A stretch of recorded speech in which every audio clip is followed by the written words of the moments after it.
సరికొత్త crime డ్రామాపై RGV కన్ను. స్టార్ల వెంట పడుతున్న వారికి ఈ చెంపదెబ్బ మూవీ అంటూ వర్మ కామెంట్స్. ఇంతకీ రామ్ గోపాల్ వర్మ ఆ కొత్త స్కెచ్ ఏంటి? వెళ్ళు.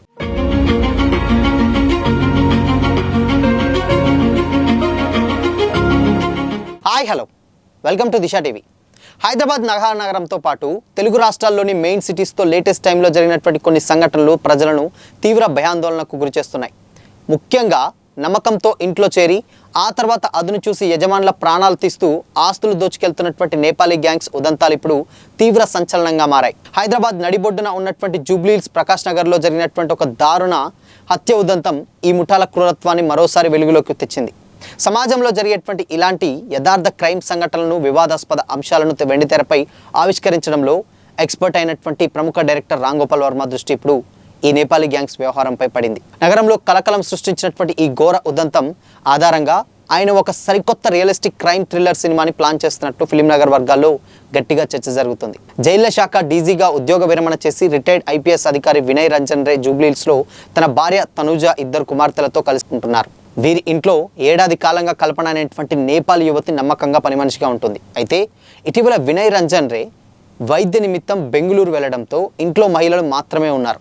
ఇదే అదునుగా భావించినటువంటి పని మనిషి కల్పన తన సొంత దేశానికి చెందినటువంటి 3 నేపాలీ గ్యాంగ్ సభ్యులతో చేతులు కలిపింది. గురువారం అర్ధరాత్రి వేళ ఆ ముఠాను ఇంట్లోకి ఆహ్వానించింది. దుండగులు ఇంట్లోకి ప్రవేశించి ఒంటరిగా ఉన్నటువంటి తనుజతో ఆమెను దాడి చేసి నోట్లో గుడ్డలు కుక్కి చేతులు కాళ్ళు తాళ్లతో కట్టేసి దారుణంగా హత్య చేశారు. ఆ తర్వాత ఇంట్లోని భారీ మొత్తంలో నగదు, విలువైనటువంటి బంగారు ఆభరణాలను దోచుకొని పారిపోయారు. మరుసటి రోజు ఉదయం కార్పెంటర్ రావడంతో వెలుగులోకి వచ్చినటువంటి ఈ ఘటన నగరవాసులను ఒక్కసారిగా ఉలిక్కిపడేలా చేసింది. ఈ నేరానికి సంబంధించినటువంటి ప్లాన్ మొత్తం ఢిల్లీ జైలు నుంచే ఆ ముఠా సభ్యులు సిద్ధం చేసినట్లుగా కూడా పోలీసుల ప్రాథమిక విచారణలో అయితే తేలడం గమనార్హం. యథార్థ గాథలను, అండర్ వరల్డ్ మాఫియా డ్రామాలను తనదైన స్టైల్లో తెరకెక్కించడంలో రామ్ గోపాల్ వర్మ స్టైలే వేరు. గతంలో ముంబై మాఫియా నేపథ్యంలో ఆయన తీసినటువంటి సత్య మూవీ ఇండియన్ సినిమా హిస్టరీలోనే ఒక బెంచ్ మార్క్గా నిలిచింది.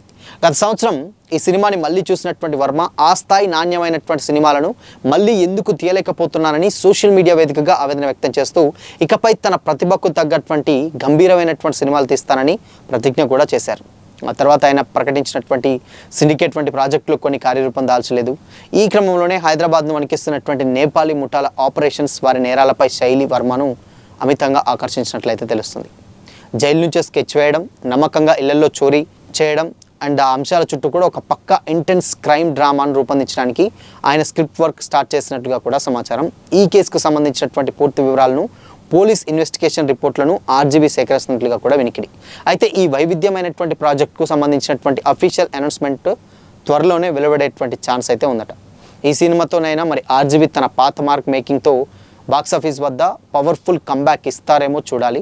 ఇక మరోపక్క స్టార్ ఇమేజ్ రీమేక్ లేదా భారీ నిర్మాణ ఖర్చులపై ఆధారపడకుండా కేవలం కథాబలంతో సినిమా ఎలాంటి అద్భుతాలు సృష్టించగలదో ఈ మూవీ నిరూపించిందని కూడా ఆర్జీవీ స్పష్టం చేశారు.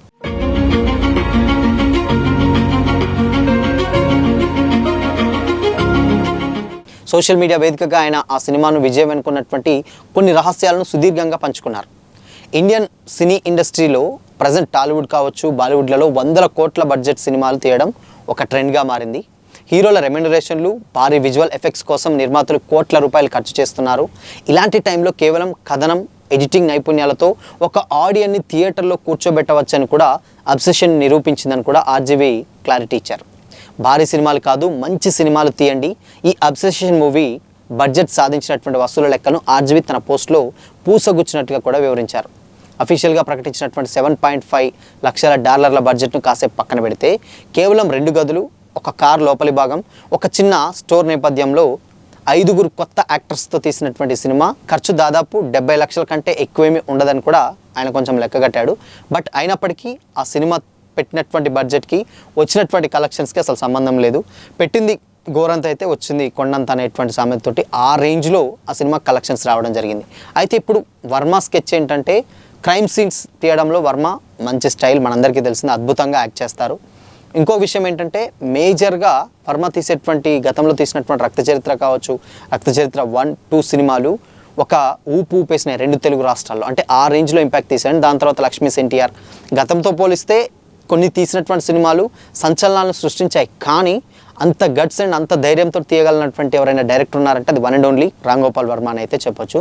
మరి ఇలాంటి సినిమాల్ని బట్ ఈ డ్రామాని డెఫినెట్గా కొంచెం రొటీన్ స్టోరీ అంటే రియల్ స్టోరీని డెఫినెట్గా కొంచెం చేంజెస్ తీస్తారు. బట్ తెలిసిన స్టోరీ అయినా ఎలాంటి ఇంటెన్స్ డ్రామాతోటి తీస్తారనేదే ఇక్కడ ఒక పెద్ద క్వశ్చన్ మార్క్. సో మరి నెక్స్ట్ ఆర్జీవి కంబ్యాక్ నిజంగానే ఉంటుందా? మరొక్కసారి వింటేజ్ ఆర్జీవిని గుర్తు చేస్తారా? మీ ఒపీనియన్ ఏంటి? కామెంట్ చేయండి.